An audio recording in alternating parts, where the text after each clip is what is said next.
તમારે તમારી નેક્સ્ટ પેઢીને અમુક ભૂલો કેવી હોય જે તમે કરી હોય કે એમને ન કરવી જોઈએ, તો એવી ભૂલો કઈ કે બેટા આ ભૂલ તું ન કરતો, મેં કરી છે ને મેં ભોગવ્યું છે, તું ન કરતો? એવી ભૂલોમાં છે ને ખાસ કરીને મગજમાં ખીજ આવે ને એટલે નુકસાન થાય, અને એ ખીજમાં કોઈ પણ નિર્ણય લેવાય ને ગુસ્સામાં, એટલે એ 100% હાનિકારક હોય ને હોય, એ ગેરંટી છે. એ સારો નિર્ણય હોય જ નહીં. પેલા જે સોદો કર્યો હતો ને એ લોકોને મશીનરી જોતી હતી, એટલે એમને જ મને સામેથી કીધું કે આ જે છે ને 9 કરોડમાં મેં સોદો કર્યો હતો, પણ મારાથી એટલામાં પહોંચાય એવું નહોતું, એટલે મારે ખાલી મશીનરી લેવી છે અને તમે જગ્યા લઈ લ્યો, તમે 7 કરોડ આપજો અને હું 2 કરોડ આપીશ. મેં હા પાડીને એટલે એને એમ થયું કે આ આપણને 7 કરોડ ઓછા કહેવાય ગયા.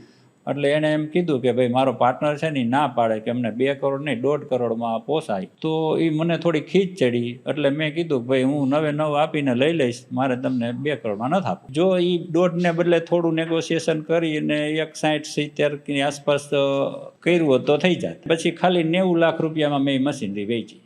તો એ જે નુકસાની છે ને એ ગુસ્સાની નુકસાની આવી. તો જ્યારે પણ કોઈ પણ નાનો કે મોટો નિર્ણય લેવો હોય ને ત્યારે એકદમ શાંત ચિત્તે વિચારી અને પછી નિર્ણય લેવો જોઈએ.